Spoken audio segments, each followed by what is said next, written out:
and gentlemen.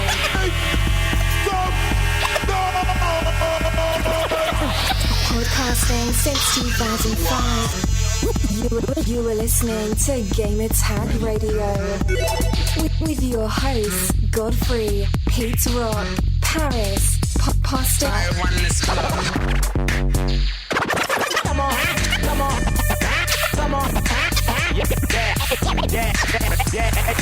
Welcome to Gamertag Radio, episode 469. This is your host Godfrey, and yes, we have the usual weekly co-host. Let's start off with Poston, because you're never the first one. Thank you. I appreciate it. That's good, man. How's everything, man? It's going great. It is an Arctic wasteland still here in Georgia. I think it's like 10 degrees outside, which is just disgustingly awful, and I've been stuck inside. But other than that, I've been good. Been just, again, redundant myself, but been playing way too much Dying Light. I think I'm finally running out of things to do, believe it or not. But thankfully, more games come out right around the corner, so I'm ready to hop back into more good winter gaming until it gets warm. But other than that, I'm doing great. Life's good, game's good, podcast is great. Awesome. Feeling great. Right, cool. And also we have Paris. What's going on, Paris? You know, my inbox is kind of empty this week. You know, I knew you were going to say that. Nobody defending you on Sunset Overdrive. I'm just shocked. I don't get it. No, Paris, give it a couple. I mean, the show just came out like a day or two. Give it a week. Usually, I like to. This is what I do when we release an episode and I check the download numbers and stuff. I give it 5 weeks to really see the numbers. So I think it's the same thing with the emails. 5 weeks. Okay, I'm just going to pretend you didn't say that and say that I started playing Bioshock Infinite again. And interesting. I still love it. I don't care what anybody says. I still love the game. That game is awesome, man. Yeah.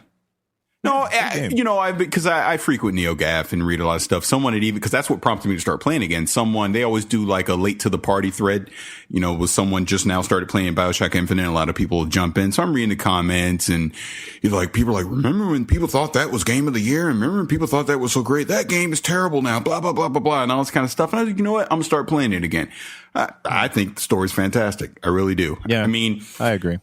I wish they could have been a little more diverse in some of the gameplay mechanics on it, looking back at it now. But I think overall, yeah, it's great. And I know specifically episode 2 of the DLC where you actually get to play as Elizabeth, when they change everything up and make it more of a stealth game, would have loved to have seen more of that in the main game. So just kind of a missed opportunity. All right, cool. And also we have Peterocc. Pete, what's up? Oh, damn.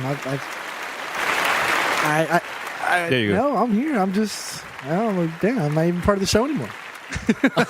You're still part of the Paris show. already stole the show. He's already yapping. One of these days, I'm going to present myself last because you guys, for some reason... How are you going to do that and you're talking? Don't worry about it. I'll figure it out. Clever editing. Intro the show and be last. Friggin' David Blaine over here. Or unless one of you guys want to host the show. I've hosted it before. Pete's hosted it before. Man, and Poston too. I think we've all done it. Poston's doing it. So what? You say that like it was a threat? No. Well, don't you just in case. Yeah. Destiny Talk Radio. We do that all day long. Oh, my God. Oh, God. That'll be our highest rated episode ever. Please.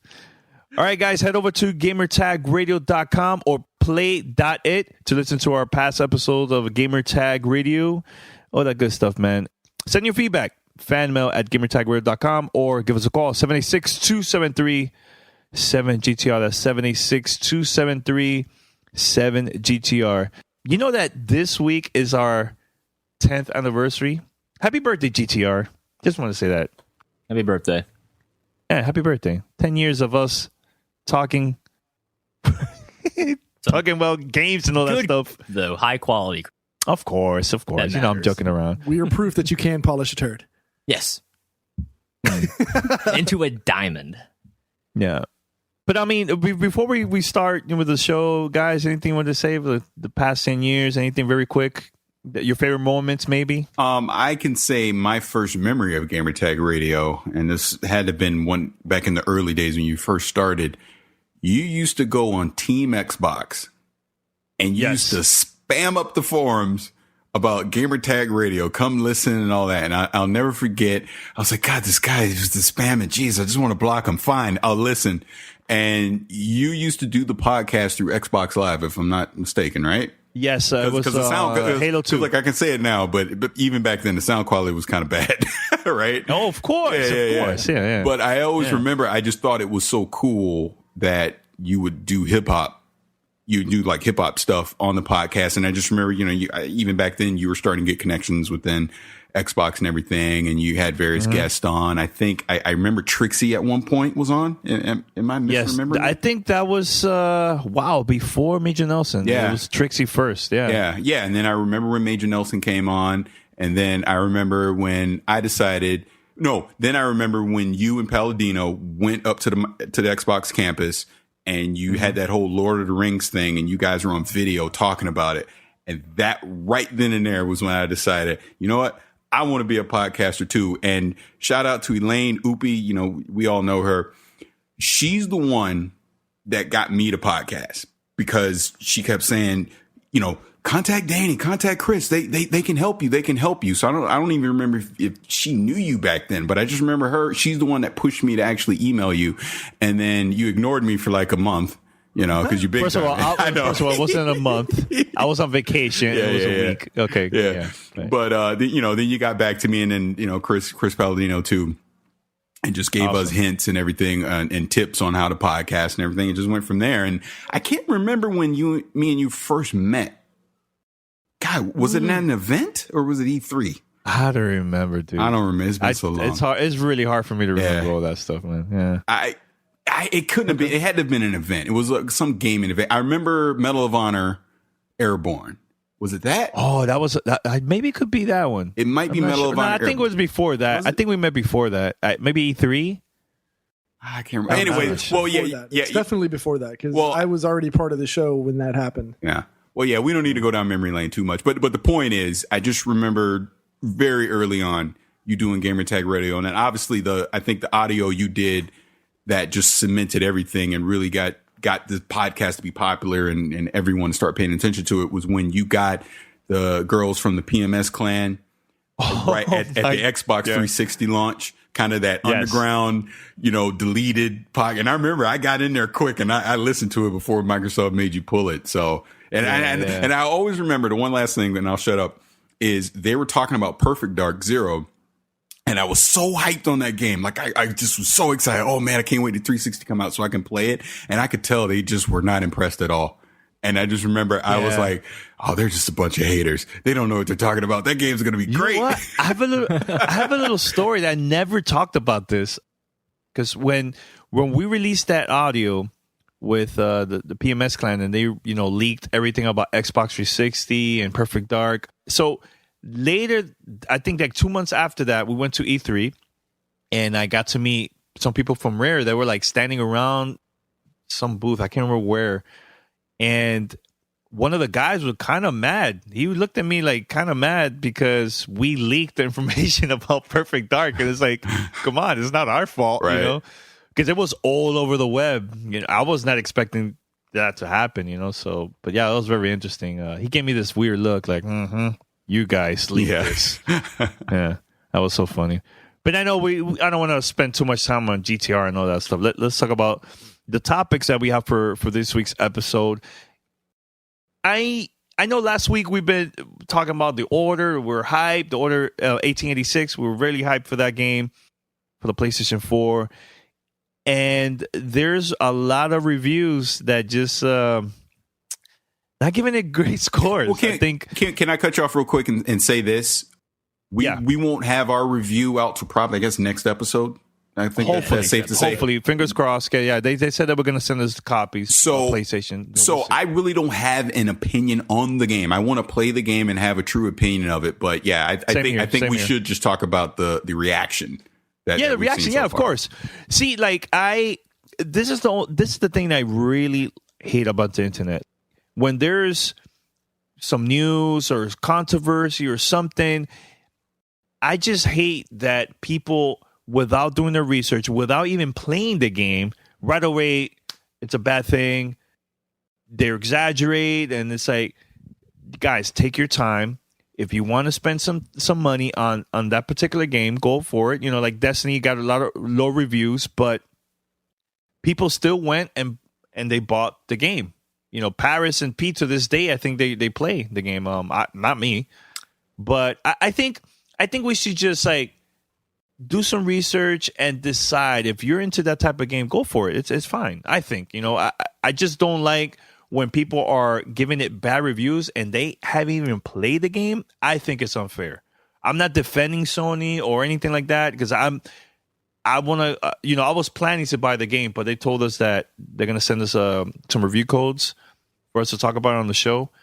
Now, after I play it, I'll give my opinion, but I just feel that I hope that doesn't change people's mind. If they are still hype about it, they want to try it out, go for it. It's your money. It's up to you if you want to buy it or not, So, yeah. I mean, this is one of those games, we said this last week, but it was one of the flagship titles for the PS4 when it was first announced. One of the, look at this. This is what next gen can do. And for a lot of people, that still is what they've been sold on ever since then. And from what I can tell, I purposely have trying not to follow too much of this because I want to go in spoiler free to this game and I have no bias on my end, so I can just play it as it's meant to be played. Mm-hmm. But from what I can tell, is people are just taking all of that expectations into this game, and then when they realize it's not the masterpiece that they thought it would be, and I'm guilty of this too, because when I first saw this game, I immediately assumed, it'd have co-op, it'd have versus multiplayer, it'd have this, and this, just because my brain just looks at that and like that's what I want, so I'm going to assume that's what I'm going to get. And then lo and behold, no, it's a single player only game. It's not going to be as long as other games out there on average. This, and this. It's tough. I'll tell you this, Parson. Like, I never felt like this game was going to be a masterpiece. I just felt like, this is a cool game to have for the PlayStation 4. I'm guilty of the hype train. They sold me on that. I thought this would be like one of the Game of the Year kind of games we'd be talking about end of the year. I didn't. That's just me from the vision and being so. I like the concept so much. The visual quality is great, but the original Victorian England setting, the steampunk, the alternate history, like all of that was like buzz points for me. Being like, oh man, that looks like exactly that kind of game I want to play. Like there's something else like that out there, and then it's like, there's something else like that out there, but it's also really short and heavy on the cutscenes, heavy on the quick time events. It's very much a cinematic experience, and again, we'll talk about this next week how much we actually play it. But for me, I enjoy cinematic experiences, but I have plenty of friends and know plenty of people that despise them, and I can perfectly understand that because but see, like I when the Xbox came out, I purchased Rise. Mm-hmm. I know it's not no game of the year or anything like that, but it was fun, wasn't it? But it got not decent and bad reviews, the majority of them, right? Yeah. I played it. I had fun. Yes, it's not no groundbreaking or anything like that. It was very repetitive. Yes, but I had a great time. I think personally, for me. Pause and let me cut in because I want to touch on something that you just brought up that I don't agree with. Okay, you're saying.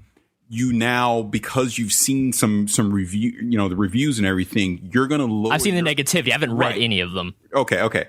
But you're now going to lower your expectation as far as when you play the game to judge it. In my opinion, I'm not. And here's why. Because Sony sold us that this was going to be this big AAA cinematic experience. So if that's what you're telling me it's supposed to be, that's how I'm going to judge it. I'm not going to go, had a bunch of cutscenes and a bunch of QuickTime events, but that's okay because, I already know that, to lower my expectations on it. No, if anything, it's going to make me judge the game even harder. I always joke about Sunset Overdrive and stuff like that, but at least, no, just being serious here. So, okay. But Sunset Overdrive isn't afraid of what it is. It makes no excuse for what it is. And I do respect that. The Order, seemingly, because I have not played it yet, is not what they told us it's going to be, which, if anything, I give Polygon credit for this because they had it in the opening title of their review. This is a cautionary tale on why we stop pre-ordering games. And it continues that trend of why the way the current gen of games are going right now. Don't pre-order. Wait till you get some impressions on it. Wait to see if it's exactly what the publisher has been selling you for probably the last 18 months on what it's going to be before you go spend your $60. Because I have an unnamed friend. He'll know who I'm talking about because he listens. That did a digital pre-order of The Order. he is now kicking himself because in the United States, we can't get a refund from the PlayStation Store. So he's stuck because he now doesn't feel it justifies his $60 to actually play this game. Think about it. When you go buy a car, do you just go buy the car and never do a test drive? Exactly. Never check it out? Never take a look at it? No, you don't go in sight unseen. No, you go in, you kick the tires, lift the hood, you take it for a test drive or 3. You know, you really contemplate your thing. This same that same concept should go through whenever you're going to buy any product that you're going to get, and game is included in that whole concept. It should, but Pete, I guess I would counter that and say that this industry over the past 10 years has trained us that there are incentives to pre-ordering versus waiting until after. You know, with the GameStops and all that. Actually, we can talk about that later. After the Evolve review, because something did come about as a result of that. So we can talk about that later. Okay, then I'll stop talking and wait till then. Welcome to Play It, a new podcast network featuring radio and TV personalities talking business, sports, tech, entertainment, and more. Play it at play.it. You're listening to Gamertag Radio. But see, Paris, that's the thing. These companies, that's their job to basically brainwash to buy their games. No matter what, if we don't like it or not, they just have to promote it and make sure that they get the fans hype. Oh, of course. To pre-order the game digitally or not digitally. So I don't know. It's in a situation. It's like, I can't blame them. They're trying to sell the game. No. It's not just the order. This is almost every other game coming out for the PlayStation this year. I can't really think of too many other games that have me like, oh man, this is the game I need to buy a PlayStation 4 for. Yeah, you know what? Let's just transition into what Pete's talking about, because I kind of agree. Now, I'm a sports guy, so I'm going to get MLB The Show unabated. I'm you do that every year. So to me, that doesn't count. But Bloodborne, that's a wait and see for me. Beyond that, Uncharted 4. I mean, I'm assuming it's going to be the great AAA experience I want it to be. But then I remember Uncharted 3, and it makes me pause. You know, so 3 was kind of Huh. I guess that's like 3. I guess that's the one thing right now with PlayStation, because obviously they had a poor 2014 when it came to AAA games. Like, I saw the infamous before it even came out that it wasn't going to be for me, so I passed on it. I never played it. I had MLB 14, obviously, and that was about it for exclusive PlayStation titles. And I mean, you know, Destiny doesn't count because it's third party. I'm looking at 2015. Uncharted. That's the. Are you worried? Are you worried besides that? I'm concerned. I want to see what else PlayStation, like E3 is going to be huge for them, in my opinion, because I think it's going to be huge for everybody. I think so. I think it'll be a great year for everyone. Okay. Yeah, but especially Sony, because I mean, if y'all saw that their 3-year deal now is they're banking a lot of money on PlayStation and the PlayStation brand, so they're going to put the full marketing and development force behind the PlayStation brand, because they want it to be the thing that everyone has in their home. Because at this point, my justification when I bought my PS4 was I didn't have a Blu-ray player yet. Now I have a Blu-ray player. Of course, now I have 2 because I have an Xbox One. But I mean, you got to understand is, you know, the Xbox is going so viciously after that multimedia demographic. They want it to be, you know, the one entertainment system in your home. PlayStation has to counter that. Having a great interface and great games is one thing. And again, you can debate on whether or not if you like the exclusive PlayStation games. I certainly agree there needs to be more of them. You know, certainly not Bloodborne and Uncharted 4 is a great start, but you know, we need to get more in development. But no, I mean, if I was PlayStation, I would certainly double down efforts at E3 to very clear message. Games, of course. But they did that last year. They did, you know, they did, but like they didn't deliver. If I can jump in real quick, because I didn't finish. No, that's the point, Danny. They did do it last year. They need to. What I'm saying is, not only do they need to do it again this year, they actually need to give release dates on all these games that they've been showing us. You know what I mean? I need to know when these things are coming out. Are they coming out in 2015? Are they coming out in 2016, 2017, etc.? The one advantage that PlayStation has, agree with me, disagree with me, it's just my opinion. They are the preferred third-party platform console. and they already have a hefty lead, in hardware sales. So it's not like, they're in danger. They're gonna fall behind if they don't have any more exclusive titles. But what could happen is Microsoft, if they deliver on all these promises that they've been talking about as far as exclusive games go in 2015 and 2016, they could catch up hardware wise, and then we could truly see a battle going beyond 2016 on who's going to take the lead in the console war. I mean, personally, I could care less either way, but a lot of people do care about that. So I think as far as Sony, like Boston brought up, the fact that Sony is completely changing their vision on how they're handling everything, and they're setting specific goals on how much money they need to make from all their different, hardware divisions. This is a big year for them as far as that goes, to keep the momentum going, because they lose the momentum, they're going to really be in a dogfight going into 2016. I agree.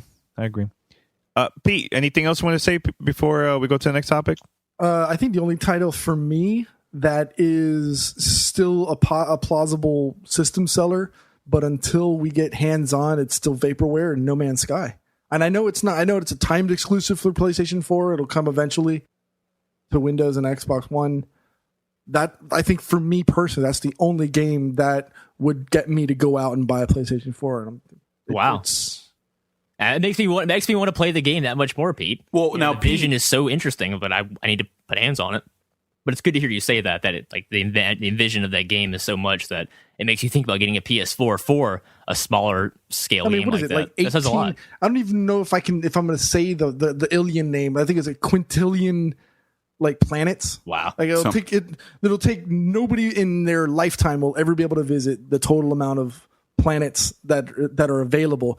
And it's one of the first real true procedurally generated games. I mean, you could just go on forever. Like, literally, if you want to sit there and be like one of those StarCraft kids and just sit me with an IV and a keyboard, I'm gone, right?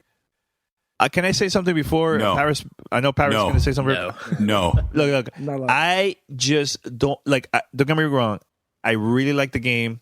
It got my attention. I just don't want to be too hype. Mm-hmm.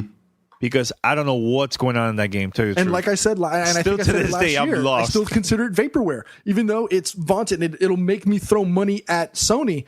But it's still vaporware in my eyes until I actually put my hands on something that's playable on it. Well, Pete, here was the question I wanted to ask you. It's coming out on the PC at the same time.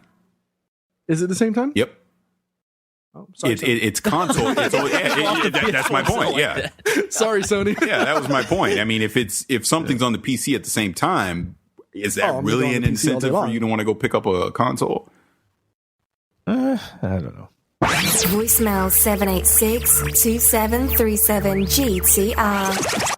So, Paris, I know you have something, another topic you would like to talk about? Yeah. I wanted, and I kind of talked about this a little bit on the balcony, which is back. You can go download that on gamertagradio.com right now. Welcome back, balcony. But Peter Molyneux. And before I get into all what my opinion is on this, I'll just set it up. About a week or so ago, Rock Paper Shotgun, they're a PC blog. They had an interview with Peter Molyneux. And I just have to say, it was one of the most cringeworthy interviews I've ever seen. I literally had one eye closed every time I would read the next question. And can I ask you why? Why? I'm about to get to that. I'm going to actually read what the very first question to Peter Molyneux was. Okay. Do you think you are a pathological liar? What the hell? My God. That was the first question. And I literally did a Lana Kane from Archer. I was like, because I could not believe it. And it gets brutal. It gets worse after that. What other ones they have there that was pretty bad? Well, I don't want to give it away too much. Just people can go read it. But just to kind of just summarize it, Peter Molyneux had a Kickstarter for this game called Goddess. And, with all Kickstarters, there's various incentives for higher bidders, all those great things. Well, the game got delayed. It got delayed some more and some more and some more and some more. Typical Peter Molyneux fashion. It got delayed till finally the point where he's now handed the game off to someone else and he's moving on to another project. A fan. Yes. Big fan yes. of the game from the community forum. Yes. He's handed it off. Which I personally find preposterous. But yeah, I'll continue. All of the Kickstarter incentives, no one's getting them. And then the whole thing was for him doing the Kickstarter was they weren't going to have a publisher. Well, turns out the mobile version won't have a publisher, but the PC version does have a publisher. And despite the split on that, he's still bound to what the publisher on the PC side wants to do. So he's taking certain things out on the mobile side. Overall, it's just a hot mess. I would highly recommend you guys go to Rock, Paper, Shotgun, read the interview. And he also did a follow-up interview on The Guardian where he declared he was done. He was never doing press again. That was it. And I'll just actually give the title of this Peter Molyneux interview on RPS, where he's saying, I haven't got a reputation in this industry anymore. Now, we got an audio from Tim Schafer where he was actually, talking about his Kickstarter game. And towards the end of it, he shouted out Peter Molyneux and kind of stuck up for him. So I guess we'll play that audio now. The last thing I'd like to do is send our support to our friend and fellow developer, Peter Molyneux. In the last few weeks, we've seen some extremely rough treatment of Peter in the internet and on the games press, and I think it's really unfortunate and unfair, and I don't think it's healthy. Obviously, things did not go as expected with his game, and because of that, people are making some nasty accusations about Peter, and I can really relate to that, believe it or not. But I'm not saying that developers like Peter and I shouldn't be responsible and shouldn't be accountable to deadlines. I'm just saying the reaction to recent events and the tone of that reaction is really way out of proportion to the seriousness of the events themselves. Out of the many goals of this documentary that we're making is to show actual game development and show the developers are human beings. And I think it's clear that the problems that Peter is having are not unique to him. And in fact, they happen on many, if not most, projects. And I hope if we keep doing what we're doing and stay transparent and keep involving the players with our development, that more and more people will start to see the process and understand how games are made, what goes into them, the effort and the expense, and why game production often goes the way it does. And knowing what goes into the games they play, I think actually players will enjoy playing them even more. So thanks to all you backers for always being so understanding with us, for helping us along the way when we needed support, and for making the whole thing possible. All right, so we're back. So what are your thoughts about what he had to say about that situation with Peter? Here's my overall thing on this. I'm so conflicted on how to think. And from a personal level, I've met Peter Molyneux. I met him at an E3. Very cool guy. Yeah, I met him at an E3 one time. He took me and a couple other people up to a private suite. This was when Fable 2 was about to come out. He sat us down. He told us absolutely everything about the game. It was amazing. He was just telling us Even stuff. Spoilers. Yeah, he was telling us stuff that we're not supposed to know. My mouth is on the ground. And then he politely said, could you not tell anyone what I just told you? And I was like, you know what, Uncle Pete, I got you. I ain't saying nothing. You know what I mean? And I've had nothing but respect for the man since that point. But on the flip side, I absolutely get why he was roasted in that interview. And like you said, Pete, he deserved it 100% because on some weird level, he kind of is a pathological liar. You know what I mean? He gets away with it. And it's not to say that he doesn't deserve it. I mean, no person really deserves, I mean, short of like the truly hideous people in this world in our history, nobody really deserves to get like just professionally destroyed the way he or at least go through what he's gone through. And I think it's worse because of the whole, it's, everybody's connected now and everybody has the news the moment it happens. But I mean, it can't be easy on him. I mean, I almost, feel bad for him, and I would probably do the same thing. I'd be like, I'm done with the internet. I'm throwing away my phone. I'm going back to a burner phone. But that's the part of the problem. He brought it on himself because I guess the analogy that could best be used with him, his eyes are bigger than his stomach. Like, I'm still waiting on BC. Still waiting on it. What was that? 15 years ago that game was supposed to come out. I'm still waiting on BC. Original, you know what I mean? Masterpiece.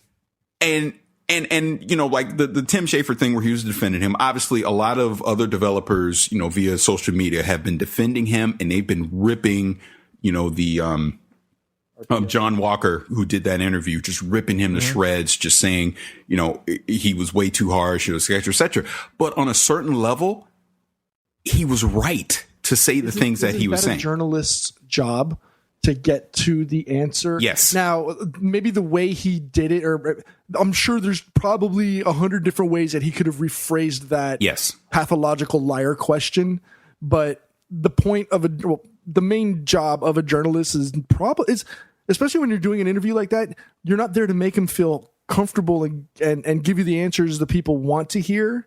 You want to kind of make that person uncomfortable, make them answer the questions that people don't want to know or don't know. Well, yeah, and that was the thing with that interview. Like I said, I cringed every time I got to the next question because I just fully expected Peter Molyneux to just hang up and be done. And like, I'm not doing this. But he sat there and answered every question. Took it like a G. Yeah, he did. He really did. It would have been worse if he would have you know what? And he leaves. But who would have blamed him, though, if he did? Honestly. But here's the thing, too. Like, I feel that everybody is going after Peter and not the press. Again, like I said in the beginning of the show, companies and people like Peter are going to try the best to sell the games to the gamers. Now, is he a liar? Maybe, but I feel like he's more of he exaggerates. He's the best used car salesman in video game history. Well, that was even in the interview that he basically accused him of being a snake oil salesman, which on some level I totally get. See, here's the thing. I personally could not do an interview like that. I would not ask questions like that because I feel like, right or wrong, it was disrespectful. And you need to show some respect to the person that you're talking to. It's not to say you can't give your true opinion and ask a hard hitting question. Heck, I right in front of Phil Spencer told him Connect was garbage. I told him. I was like, I don't like it. Yeah, he did. He did. You know? Can we replay that real quick? I said, what? Let's play. You want to play? You want me to play it? Right? You can play it. Yeah. All right, we're gonna play it. We're gonna play it right now, and we'll come back. Welcome to Play It, a new podcast network featuring radio and TV personalities talking business, sports, tech, entertainment, and more. Play it at play.it. You were listening to Gamertag Radio. You removed Connect a few weeks ago. You made that announcement, and I understand your reasons for doing it. But since it has been removed, what are you going to do to incentivize gamers? Like let me backtrack and say this. I wasn't a fan of Connect. Okay. I always felt it should have been an optional device from day one. Okay. Just simply because in my family environment, it wasn't 100% reliable. Okay. So my wife, if she says Xbox on more than twice, she's never going to say it again. Right. Type of thing. Right. So I understand why you took it out of the box, and I actually do appreciate that. But what are you going to do to give that incentive for someone that does buy the Xbox One without Connect to now say, I need to go buy Connect. I need to add it to my system? It's a really good question because I think it centers around what Connect has always, whether it's actually included or not included, when somebody uses Connect, they've got to find it to be a delightful experience and worth what they spent on it. Our decision to offer Xbox without Connect bundled in at $399 was all about giving consumers choice. Right. Because like you say, hey, this isn't, I'm still on the fence. I know I want an Xbox One. I know I want to play Halo and Sunset Overdrive and Forza. Like I want to go play these games. So I'm going to buy an Xbox One. I'm not sure yet about Connect. And we're giving you the option to start off without Connect. We're still going to continue to evolve the Connect experience, both with games. We had Harmonix on stage. We've got a bunch of Connect playable games here on the floor. People can go try. We're going to stay invested in what Connect is and continue to evolve it. But I want you to be able to make the buying decision when you think it's right for you. And that's what this decision was all about. All right. See, that's it. But the way I did it was in a respectful way. You know what I mean? Yeah. And I've said on this podcast from the get, my feelings about Connect. So I've never shied away from that, But back to the point, it is sad that Peter Molyneux feels that he can no longer talk to the media and he needs to go underground, with his games, only pop his head up when his games are ready. But at the same time, that's good because he's built his reputation over the last 20 years that he can never put a game out on time. So if he just keeps his mouth shut and then just brings a game out, he won't put all these vast expectations out there for people to eventually become disappointed by. That's his reputation. Maybe he just needs better time management software or something. No, he just needs to not talk. He needs to not talk because part of the problem is, and I love him for this, but it's also his curse at the same time. He has fantastic ideas. And like I said, his eyes are bigger than his stomach. He can talk a great game. He has all these visionary ideas on what he wants to bring to life. But then when technology and reality sets in, he realizes he can't do it and he has to apologize, or he has to delay. At the same time, though, when he goes and he just jumps ship and he's like, well, I'm just going to go work on this project now. I'm just going to leave this guy to be the scapegoat. Why should we as a consumer base support him? We shouldn't. On this new venture. We should not. No, get your tail back over there, finish Goddess. Like, the one I feel bad about is the kid. There's if you read the story, there's a kid, 18-year-old or something like that in the UK that got like the ultimate he won the grand prize. The grand prize. He was supposed to be the god of gods in Goddess.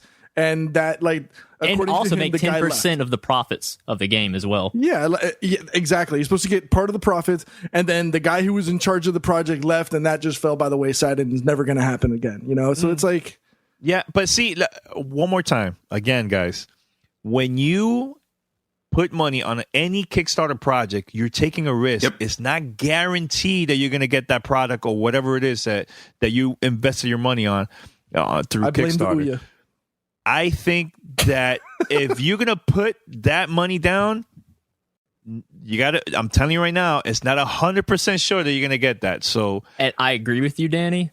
And normally I don't support Kickstarters just because you never are sure what's going to end up being like. But I think when it's someone like Tim Schafer or Peter Molyneux that are respected developers or industry, I expect if I donate to something like a project for him that it will be completed.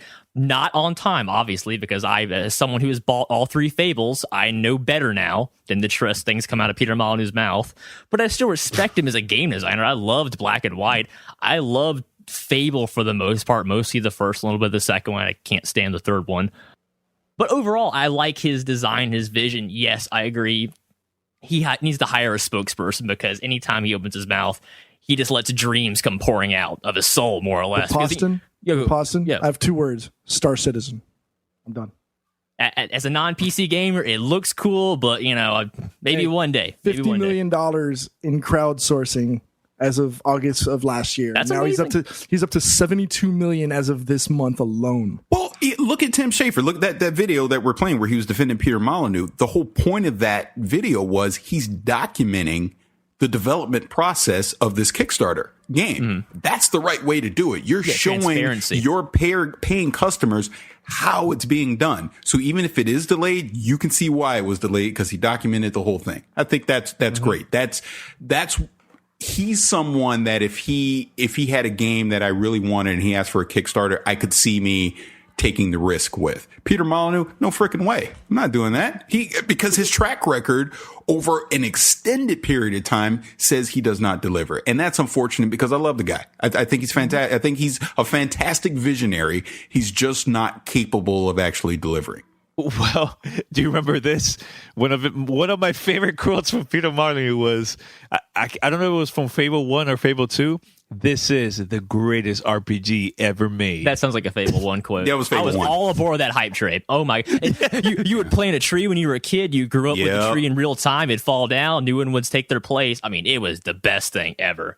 The man is really good at what he does. You cannot fault him.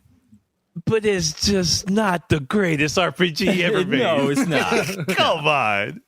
Yeah. I don't know, man. Well, because see, and to go back to that, because now it's years later, it doesn't matter. But like, even when we were in that suite at E3 and he was talking about Fable 2, one of his ideas at that time was a persistent world co-op.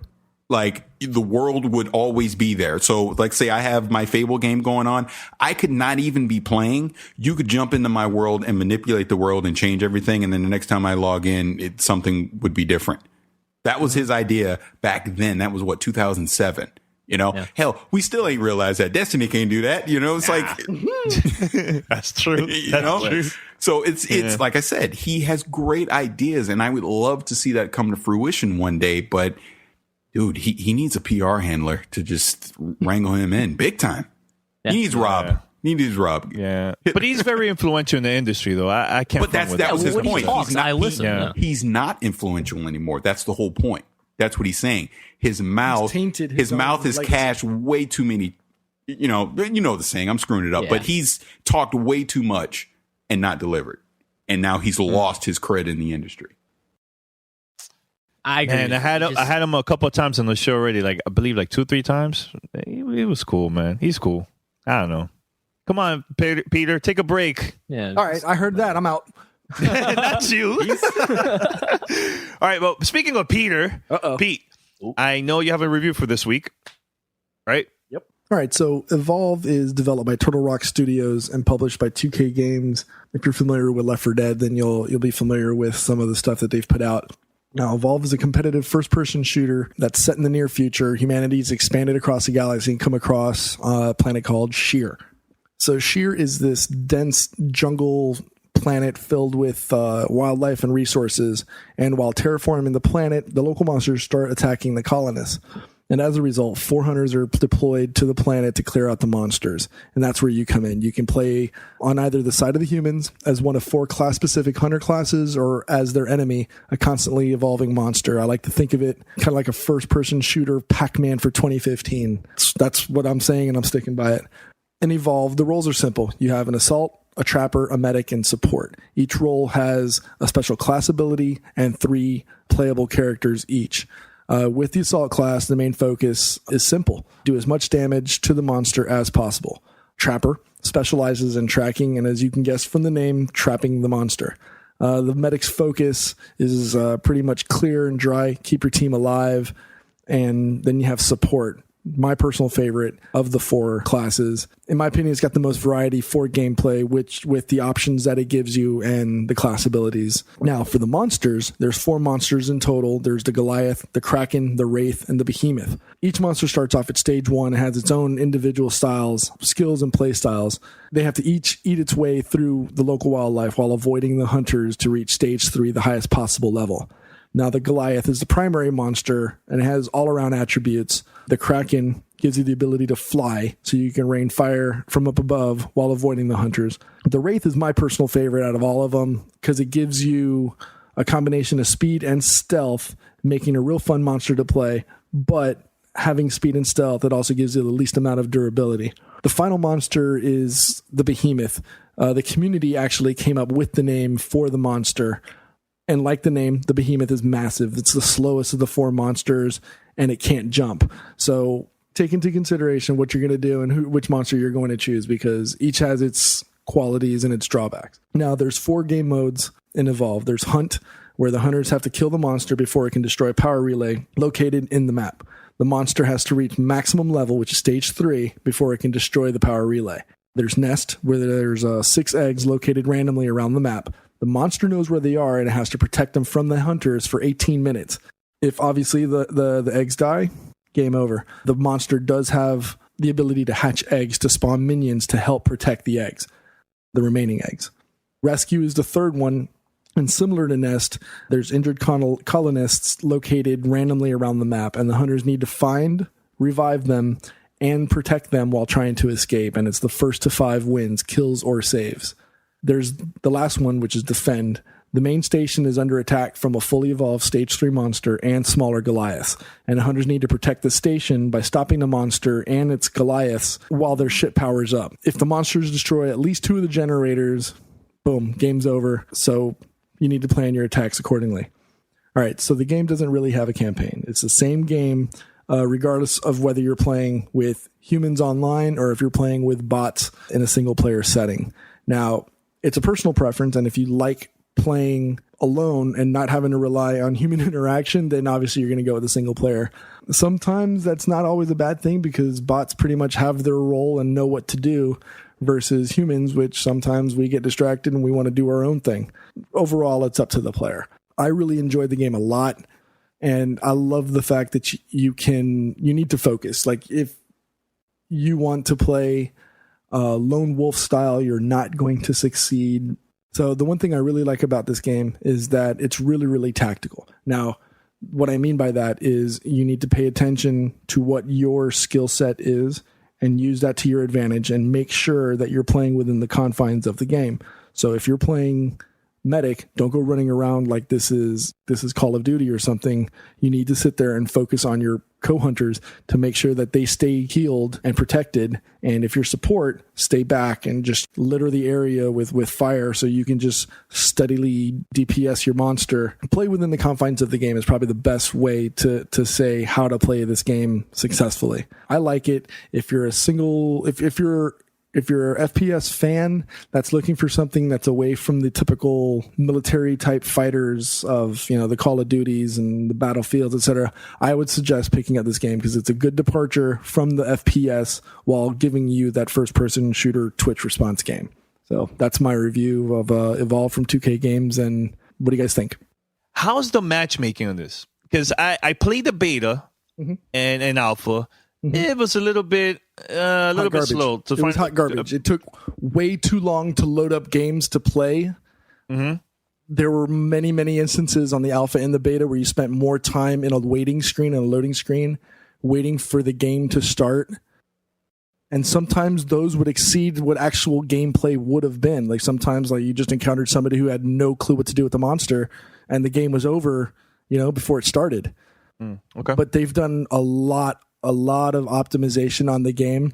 I don't know if, and I can't compare, and obviously I'm comparing that with my experience on the console, but playing it via Steam, I didn't have any of those issues at all. And I don't know if that's more optimization of the end product from Turtle Rock and 2K, or if that's just, because it's PC and you have a little bit more processing power.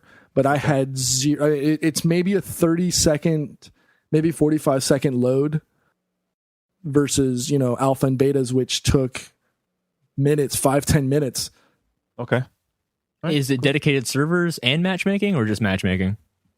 It's just matchmaking. Okay. You have bots that you jump in, like I said, and you can play with bots or you can play with matchmaking online. And online was really, really quick. One of the things we talked about earlier was the whole delivering things like DLC. Remember, Paris, we were talking about that earlier.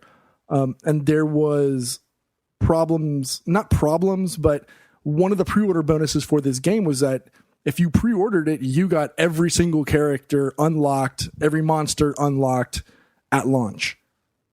And now they announced right before launch that if you didn't get the pre-order, you could buy them. But we're talking at close to $7 for a hunter and almost $15 for monsters. That's a quarter of the cost of a game.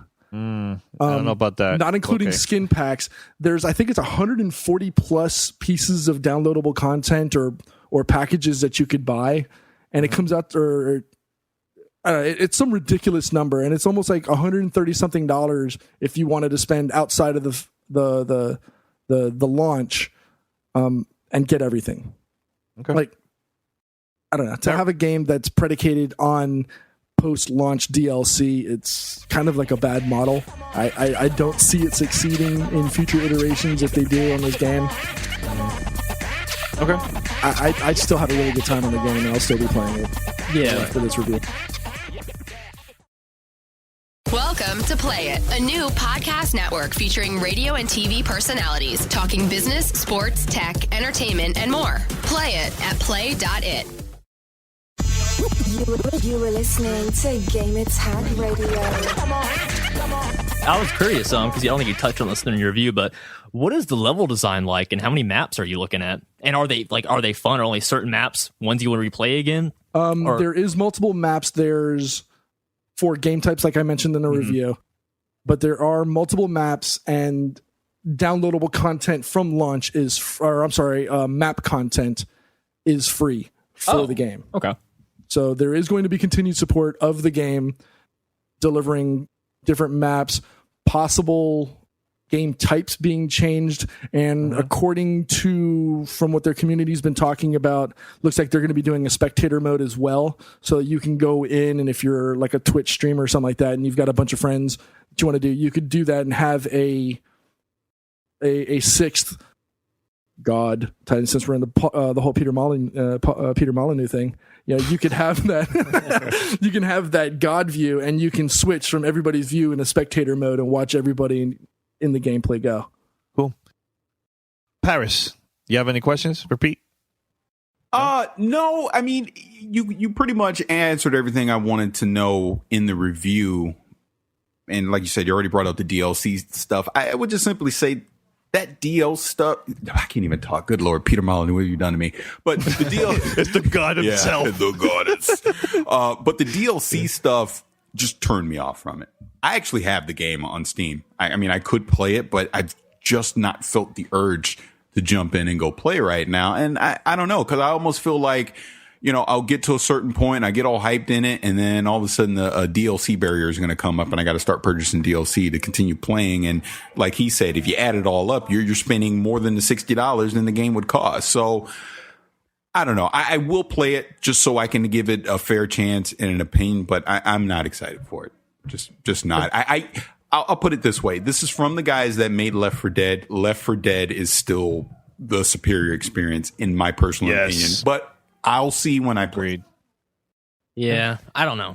I'm interested in it, but like, as y'all said, my experience in the alpha, the matchmaking, too long. And as Pete said, if you're playing for the monster for the first time, you don't know what to do. It's frustrating. You're going to get your ass kicked. Well, here's the thing. When you jump in, you're forced to play as the monster and you're forced to play as the hunter. So you get the initial, run you through the paces. Here's how to do it. Okay. Well, that's good. So it's not like you're just thrown in and there's no game manual. No, you get to learn as part of the game. Now, whether you decide to, I'm just going to continue playing the monster and be an expert at that, or if you choose to jump over to the hunters, or if you want to go back and forth, it's up to you. It's totally, and like I said in the review, character preference choices in the game. If you only want to be the assault class, you can select it as your number one option, and you're always the assault no matter what. So, pretty cool. Okay.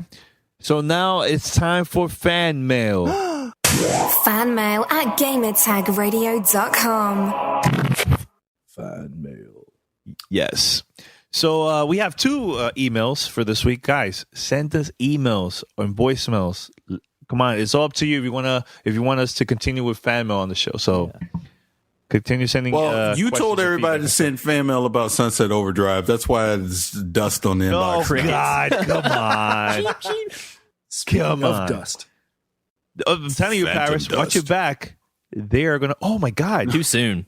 So sad. Yeah, like what did you say, Dan? Like 25 weeks? Wait, what were you gonna say about Phantom Dust? I totally forgot about that. He made a Phantom Dust joke, and then I got all sad realizing that. Well, no, they switched developers. The original developer closed. The game is not canceled or anything like that. I freaked out because Mandy sent me a link from like a Kotaku article saying that might be they stopped production or something. Development of the game, and I went to Twitter and I called out Phil Spencer, Adam Greenberg right away. I'm like, please, no, don't tell me this is happening. Aaron Greenberg replied back saying, no, guys, it's still in development. They're just changing developers. That's it. So Phantom Dust, yes. That's good to know. All right, so the first email, this is from Great Demolition. Hey, you people of GTR. Just dropping a note to tell you that I'm a regular listener since the summer of last year. Thanks, man. Being from the Netherlands, your podcasts keep me well informed of things to come since we're a little bit behind in the U.S.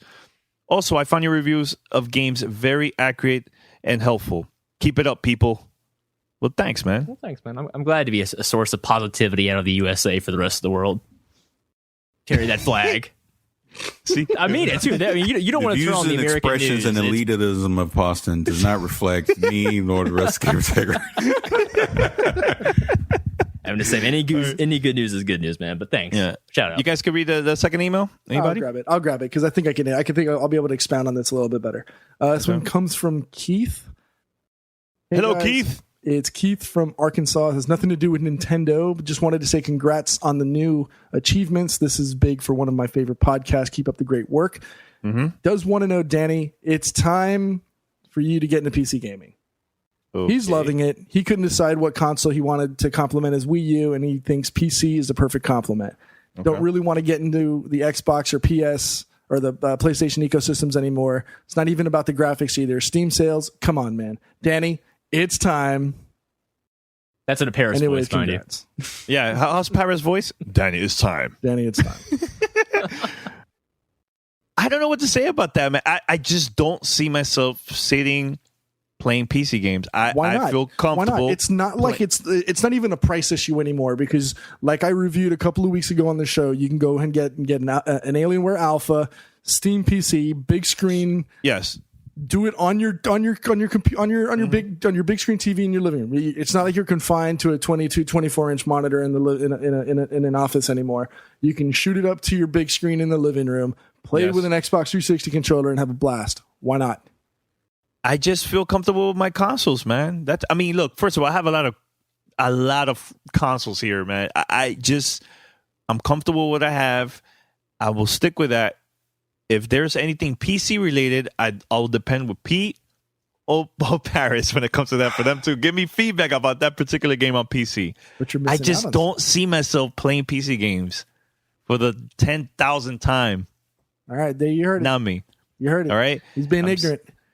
I'm not being ignorant. I'm just he's waiting on that killer PC app. Well, no. Let's clarify this. He will play PC games when his precious Xbox is able to stream a PC game to the Xbox One. Oh my God. No, I just don't see that. I don't see that. Hey, it's cool for you guys, not for me. I have a Mac. I'm a Mac guy. Why am I play on the Mac then? But no, I don't. I just don't feel comfortable playing Mac either. Consoles, TV, my controller, we everything get set it. up. I'm fine with you that. only feel comfortable with Emerald. We get it. With the lesser console. No, I have my PlayStation Wii U here too. Peasant. And 3DS. We get it. You're a dirty console peasant. Oh, God. You guys around the P term. Jeez. You guys are dorks. All right, I think we're going to wrap it up for this week. And we're going to be working behind the scenes to get more great content for you guys. And hopefully everything works out, man, because we got some pretty good stuff that's coming for the show. So that's it. You guys want to say anything before we wrap it up? I don't think I covered it on the review, but just want to say big shout out and thank you to 2K Games for providing the code to us for Evolve so we could do the review for you guys. That's it. Okay. Paris? No, I'm good. Hey, I'm waiting on this email for Sunset Overdrive. Guys, send them an email. Oh, hit them up on Twitter. Vicious696. Yes. And download the Come on, am I the only one liking Sunset Overdrive? Come on. Yes. No. There's a lot more people. Come on. Help me out here. It's okay. Boston, anything else? Yeah, I actually forgot to cover this earlier, but when I'm playing The Order next week, I'm going to make damn sure if it does not keep track of my game time, I'm going to keep track of it for it. So I'll have a stopwatch right next to me. I'm going to play on the hardest difficulty setting. So I'm going to get an actual correct time of how long it takes you to get the game at the hardest difficulty setting. So I have some comparison, because I'm hearing 5 hours, 10 hours, anywhere in between. So for next week, I want to be as scientific as possible with my review. I'll record beforehand, but on the show, I'll give you guys the exact play time of how long this game freaking takes, because I don't even know what to expect anymore. So I just want to play it and be done with it and enjoy it. But I don't know. We'll see. Next week, the Order review. We'll see. It's coming. Okay. All right. I don't know. I think we should talk about that next week, about games. What's like the perfect length for a game? We could talk about that. That sounds like a good topic. We should. Right? Okay, cool. All right, guys. Until next week, remember, hit us up, gamertagradio.com, fan mail at gamertagradio.com. Give us a call, 786-273-7GTR. That's 786-273-7GTR. Or listen to us, play.it or iTunes, Stitcher, all that good stuff, man. And any questions or concerns, just contact us. We're everywhere, man. Twitter, Facebook, all that good stuff, man. Until next week, we are out. Peace. Later. You're listening to Gamertag Radio. Subscribe to our podcast on iTunes, Stitcher, TuneIn Radio. Be sure to like us on Facebook. Follow us on Twitter.